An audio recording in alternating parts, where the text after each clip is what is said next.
So right now I'm just kind of on the sidelines, just building my war chest, and then when the time is right, I can deploy that capital appropriately. Welcome to the Freedom Point Real Estate Podcast, where we talk about creating more time freedom through passive real estate investing. Passive investing in real estate challenges conventional investment wisdom. We are passionate about learning and sharing resources with others who are ready to transform their investing mindset. Quick disclaimer as always, I am not a CPA, I am not an attorney or a financial advisor. This is not financial advice, not telling you or anyone else what to do. The views and opinions expressed in these podcasts are provided for education and informational purposes only and are not necessarily the views of my employer, ADP. I'm glad you're here. Now let's dig in. All right, welcome back, Freedom Point podcast listeners, to another episode of the Freedom Point. I am your host, Jeremy Dyer, and today I have a wonderful guest with me, Christopher Liu. Christopher is a doctor and a physician, PhD. He became financially free, get this, at the young age of 29, and he retired at the age of 38. Real excited to dig into how that became possible. From a high level perspective, he made a lot of strategic investments, back in the 2008 financial crisis. And he is currently the founder of Financial Freedom for Physicians. So without further ado, Christopher, welcome to the show. Hey, Jeremy, thanks for having me. I'm really excited to do these, and I don't do these very often, but when I do, I try to provide massive value and just kind of, provide guests with inspiration, motivation, whatever they need. Yeah, well, we really appreciate your time and jumping on the show to talk with us a little bit more about, kind of your own personal investing journey. So with that said, maybe can you kind of bring us back to some of those early, decisions that you made, which really kind of helped set you up for, a path of, financial freedom and really abundance? Yeah, well, I got my financial freedom journey started back in 2002 after I read Rich Dad, Poor Dad. And this was right after the dot-com crash and right after 9/11. I realized that something was really wrong with the world. It was changing. And I saw the healthcare crisis looming. So I was like, I got to have an exit strategy. Regardless if I practice medicine or not, I have to start planning and preparing. And perfect timing. This was like when Bush dropped interest rates after the recession. This was when like kind of the real estate boom was. So almost everything was going up during that period. So, I made a lot of money trading stocks and options. I invested wisely. So I took risk, but I took my profits and I put them aside.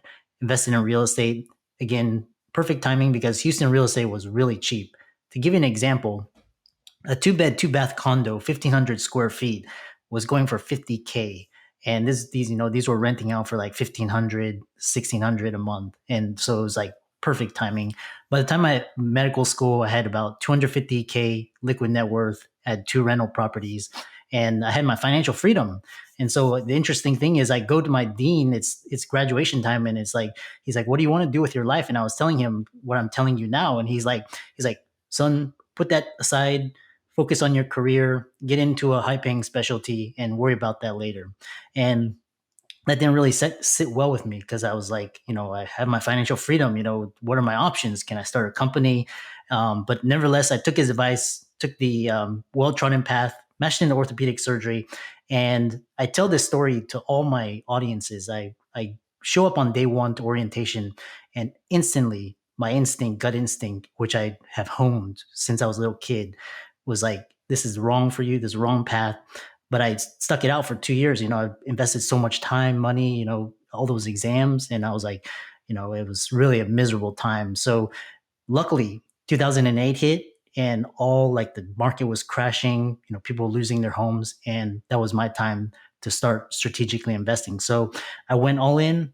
I took a bet on myself, the biggest gamble I've ever taken on my life, but it's paid off huge. I'm 25 years plus ahead of all my colleagues. They're still in their jobs, paying off student loans, and I'm helping other physicians kind of transition, talk about financial freedom. I was able to retire early in 2016 as a result of strategically investing from 2008 to 2016 and just bread and butter approach to real estate investing, safe, single family, cash flowing properties. And I wanted to parlay that experience into helping other physicians because a lot of them are struggling.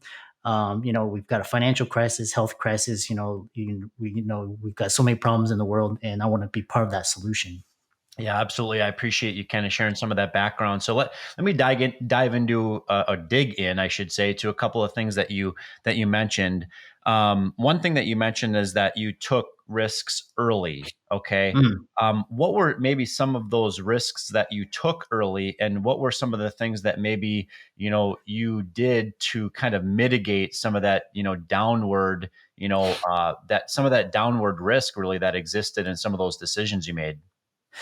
Yeah, a wonderful question. Because now, like almost 90% of my strategy these days, because everything is so uncertain and unpredictable, I think about risk management more than I did back then. But back then, what I did was like, for example, leverage.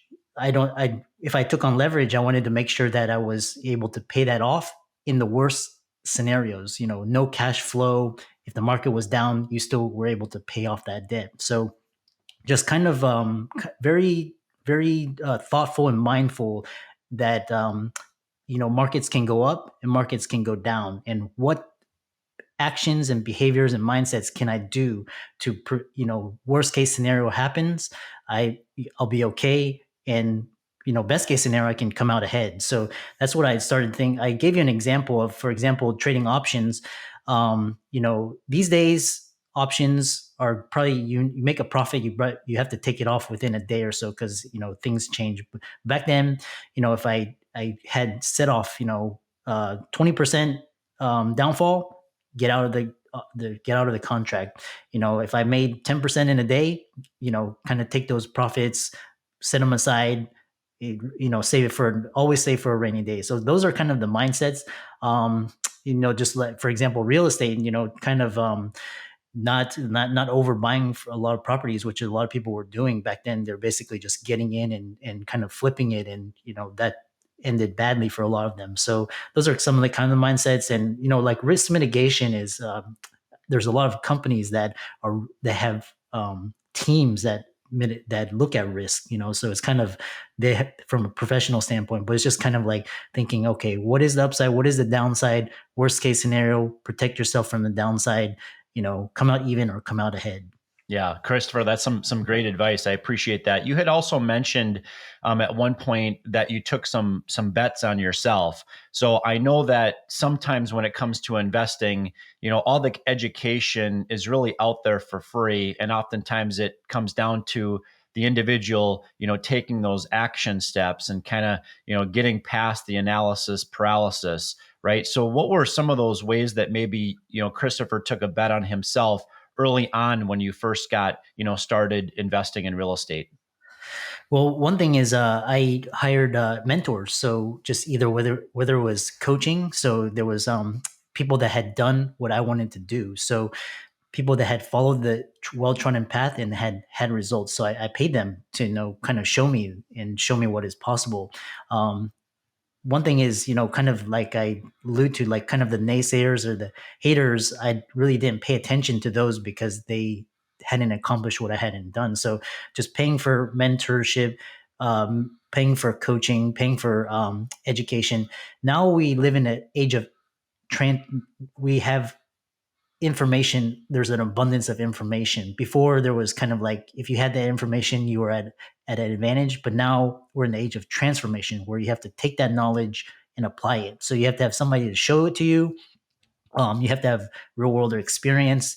We've got YouTube, we've got Khan Academy, podcasts as well. Audiobooks, all of these. So kind of, I think for entrepreneurs, the best investment is in yourself, because that'll produce outsized returns, better than any stock or real estate.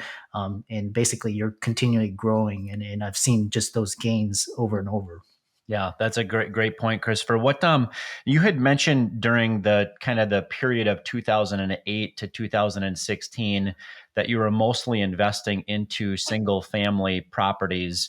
Was that a fix and flip type strategy? Was it a buy and hold and rent?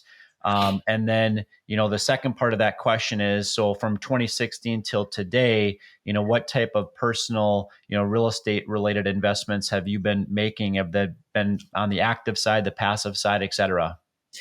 Yeah, so mainly just I like to my whole MO during 2008 to 2016 was to create enough passive income where I could do whatever I wanted to do, which is to help other people, which is and just kind of or to sever the ties between my time and my income. So income was coming regardless if I worked or not, and so that strategy worked. Um, so the reason why I chose single families is because one of the cost, and two was the ability to capital, and three was just the kind of the cap rates. The cash flow was there. So once I accumulated my 12, 13, 12 properties and cash flowed it, and I was sitting on a nice nest egg, and capitalizing on depreciation, tax advantages, all of that. So then a lot of my colleagues, they were like, oh, you can go into commercial, you can do multifamily apartments, but I wanted to focus more on helping other physicians as opposed to just building my investment portfolio. So real estate was kind of more of a means to an end. It taught me a lot of the business aspects of just running a business. Kind of, we talked about risk mitigation.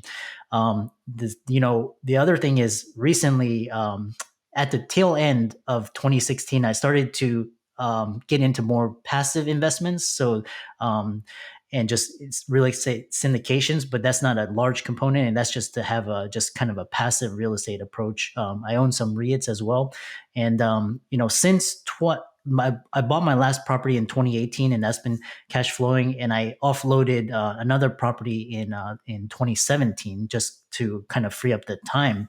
But most of my approach since 2018 up to now is just a wait and see, just because of the amount of economic uncertainty. We had COVID, we have interest rate uncertainty, we have economic uncertainty. So right now I'm just kind of on the sidelines, just building my war chest, and then when the time is right, I can deploy that capital appropriately. So that's kind of where I am, and I built this podcast, a growing YouTube channel, going on numerous speaking stages, sharing the word. Yeah, that's great. Let's talk a little bit about the physician investor that's out there today. What are maybe two or three different pieces of advice that you would give to that physician that's maybe putting in 40 to 70 hours, per week, crushing their day job, supporting, their patients, but they want to get started into real estate investing, but they're just not quite sure where to start. Yeah, that's the physician cohort is really interesting because they have the income, but they don't have the time. So a lot of it is, so for example, there's passive real estate investing that's through syndications. There's a number of different ways. The other thing I've seen with physicians is that their spouse, they go full time in the real estate to get that reps status, and that way, one component of the family is actually being the entrepreneur and investor, and then the physician is actually have the stable W-2 income salary. Real estate is extremely attractive for physicians because of the just basically the it's a sure thing, and it's a slow thing. So you make your profit when you buy and just hold, and you can cash flow it. You've got a lot of tax advantages. The problem is you don't want to be an accidental landlord or kind of inherit these bad properties. So that's where one spouse can kind of take over.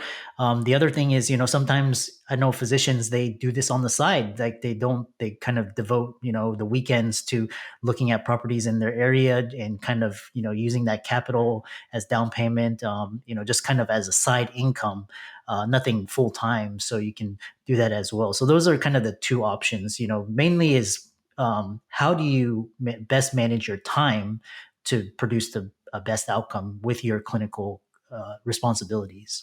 You mentioned the acronym REPS. Okay, I Yeah, don't want to just assume that our listening audience knows what you meant by that. The yeah, way that I understand that acronym is real estate professional status.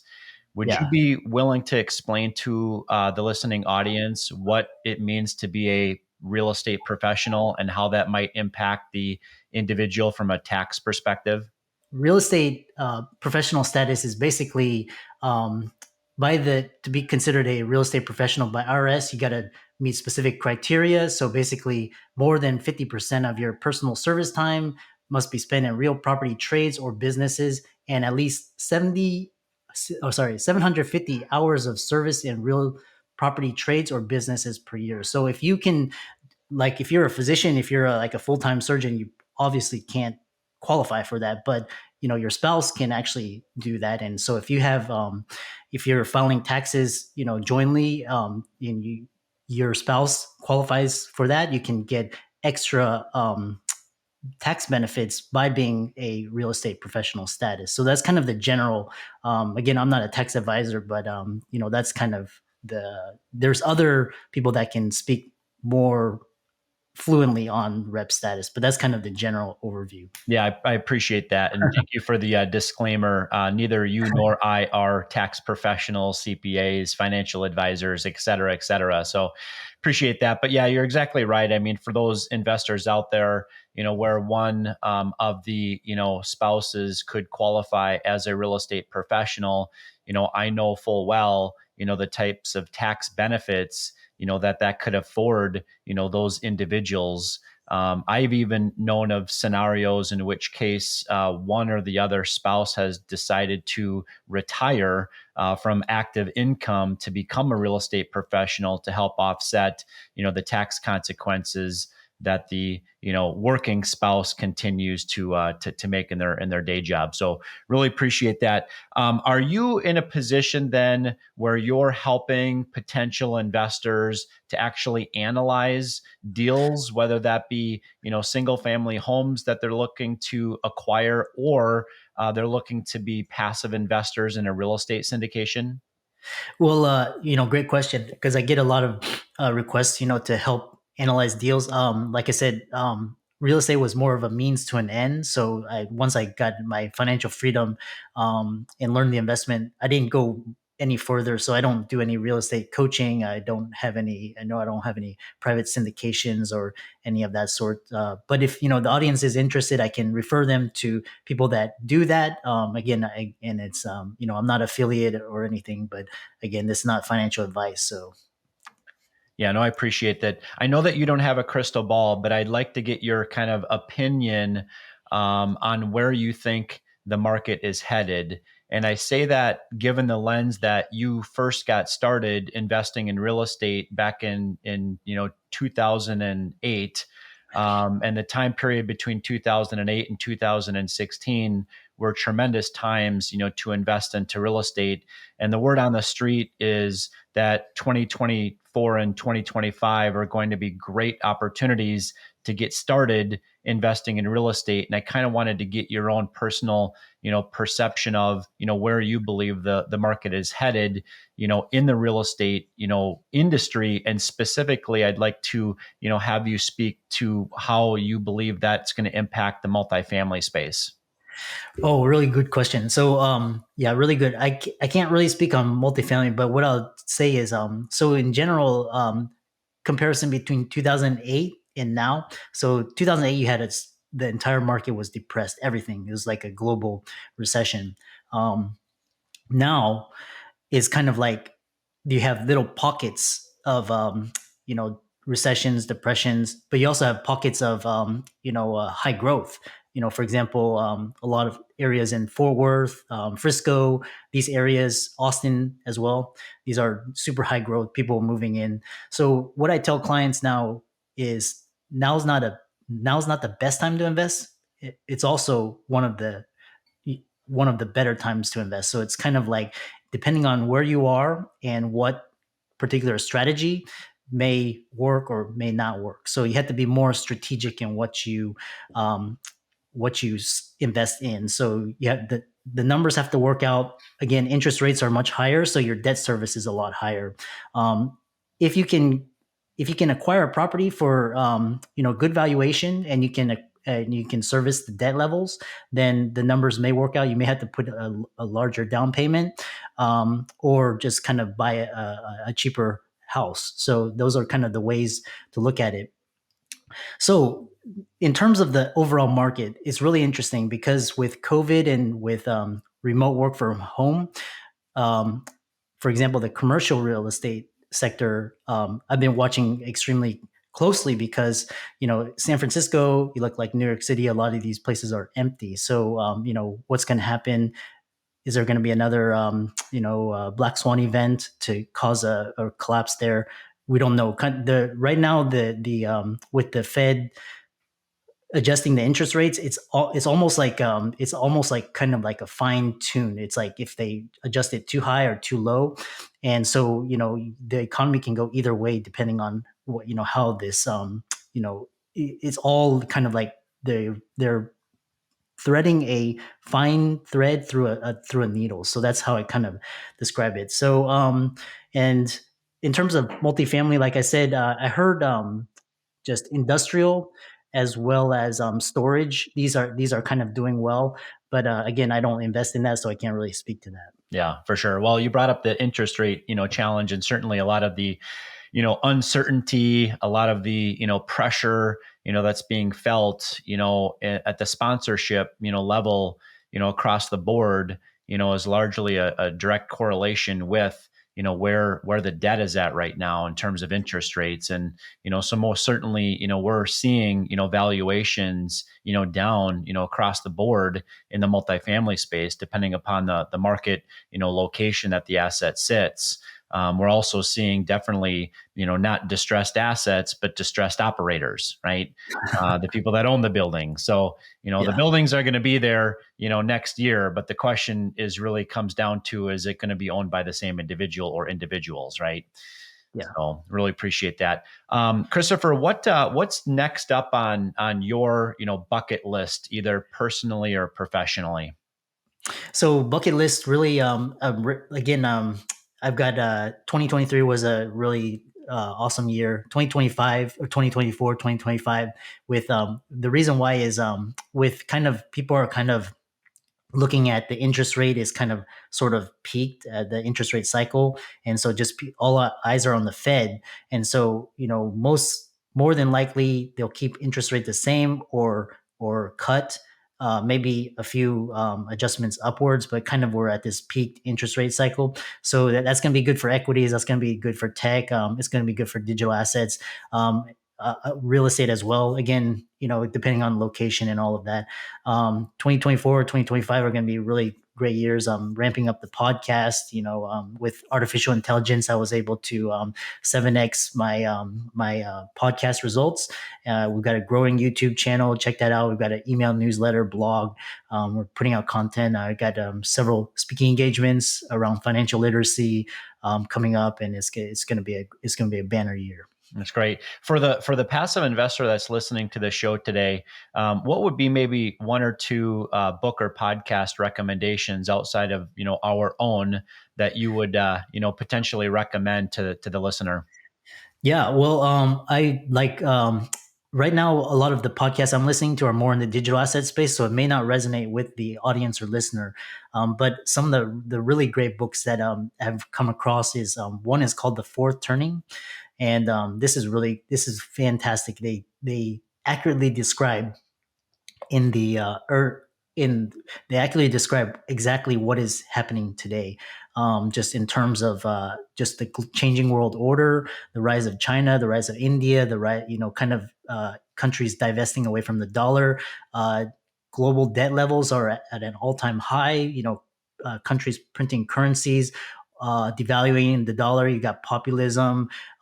You got technology as well as artificial intelligence. So check out those books. It's The Changing World Order by Ray Dalio, as well as The Fourth Turning. They explain exactly what is happening in our society today.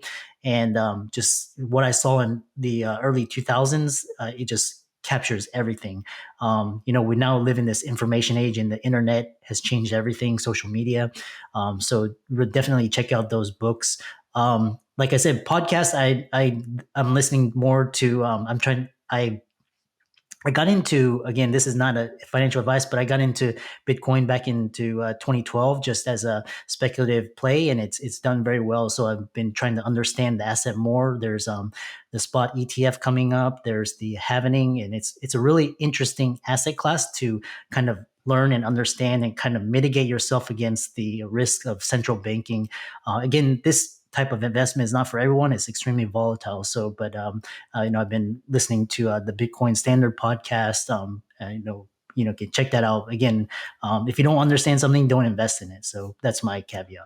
Yeah, I wholeheartedly agree with that 100%. I regularly tell, potential investors and existing investors, you've got to do your own due diligence. All the education is out there. You just have to take the time, to go do your own research. You've also provided me with a plethora of resources to dive into. I have read the book Changing World Order by Ray Dalio, so I appreciate that. But you've also provided me with a couple of additional resources that I'm going to most certainly check out. What would be maybe a couple different ways that our listening audience can connect with you to learn more about what you're up to? Best way, email me at Chris, is CHRIS, at drchrisliu.mdphd.com. And then my team will get you plugged into the ecosystem. We've got an email newsletter. We're on Substack. We've got a growing YouTube channel, podcast. You can check out the podcast in YouTube. It's just type in my name, Christopher H. Liu, MD, PhD, and they'll show up. Yeah. I'm on Twitter, TikTok, Instagram, Facebook. We've got a growing community. So that's great. Well, you're everywhere on social media.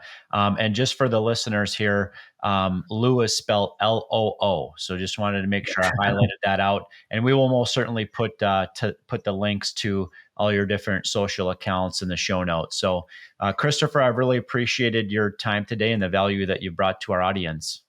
Excellent. Thanks, Jeremy. I really appreciate the questions. Absolutely. And listening audience, thank you again for joining us on another episode of the Freedom Point podcast. We look forward to having you on the next episode.